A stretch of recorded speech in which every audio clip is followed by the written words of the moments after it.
Every Saturday for the last 5 years, I've sent an email to all of our customers. New flavors, behind the scenes, the occasional mishap. And over time, we built a newsletter with almost a 50% open rate. I'm pretty proud of that. Then one day, one of my team members said something that completely changed how I thought about marketing. They asked me one question. Why don't we ever send text messages? I literally laughed not because it was a bad idea, but because I generally hadn't even thought about it. And actually that was embarrassing because sitting in our customer database was over 5,000 people who had given us permission to text them.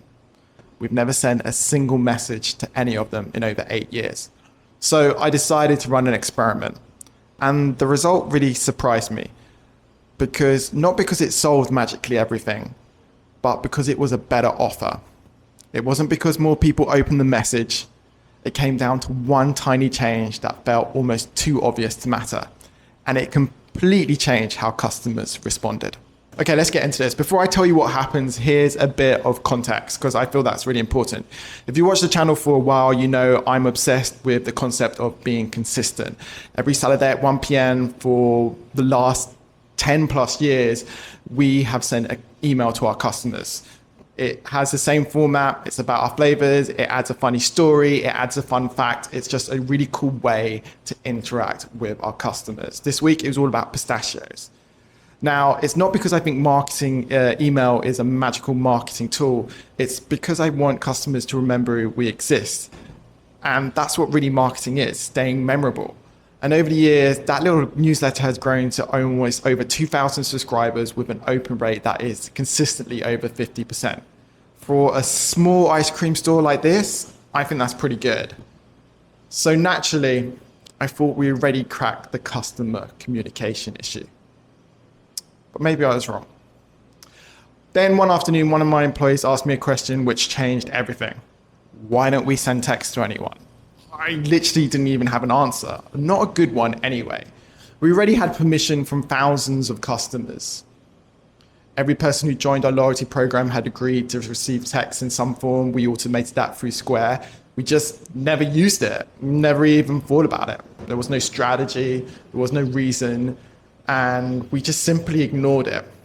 And that's when I realized something super interesting. Sometimes businesses don't have a marketing problem, they have an execution problem. We know what we could do, but we just actually don't do it. So I thought, why not? Let's give it a try. Now, before sending anything, I started reading. Every article said basically the same thing. Text messages get opened up far more than emails, which I thought was really interesting. Most people read them within minutes and they have a way higher engagement rate. So this all sounded pretty great when I started looking into it. So perfect. This is going to work, right? I logged into Square Marketing, wrote a short message about Ice Cream Wednesday, and hit send. Except I signed it exactly the way we always sound our emails. Big love. It's professional, it felt safe, it was the name's brand.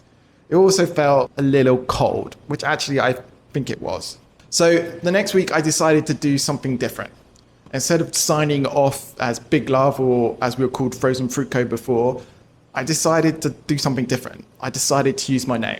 No company, no entity, just simply from Michael. And honestly, it wasn't really a clever marketing trick. It was just a way that I wanted to engage with people more. I thought this probably won't make any difference, but then I was wrong. Almost immediately, people started replying. Not clicking, replying. Thanks, Michael. We'll see you tomorrow. I've been waiting for this flavor. Or just saying hello. And here's what surprised me the most. The conversation felt completely different. It no longer felt like a business broadcasting to customers.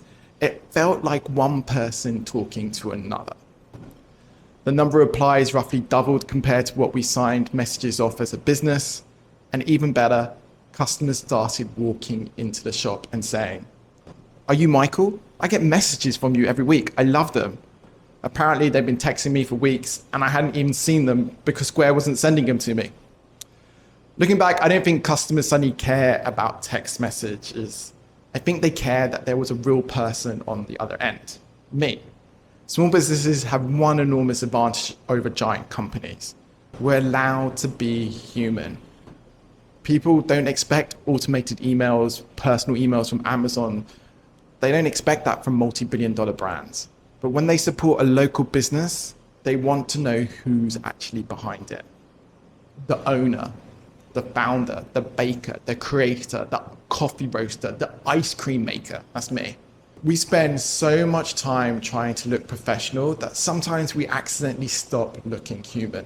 Look, the lesson is this: AI keeps getting better and we can't avoid it. Even as a small business, you've got to embrace it. Automation is everywhere. But one thing hasn't changed, and that's connecting with people.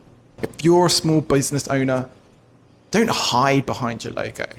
Put your name on your work. Answer the comments. Reply to the emails. Send that occasional text message. Because your biggest competitive advantage probably isn't your product.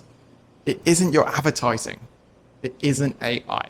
It's your real human being. It's you. And surprisingly, that might be the most powerful tool in your marketing that you already have. If you've ever had a tiny change make a huge difference in your business, let me know in the comments. I generally would love to hear it.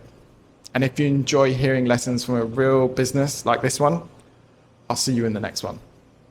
Big love. Oh, and here's a little antidote. Someone still replies to me every week saying, thanks, Michael, for my text message. And we've been doing it now for over a year. Pretty amazing.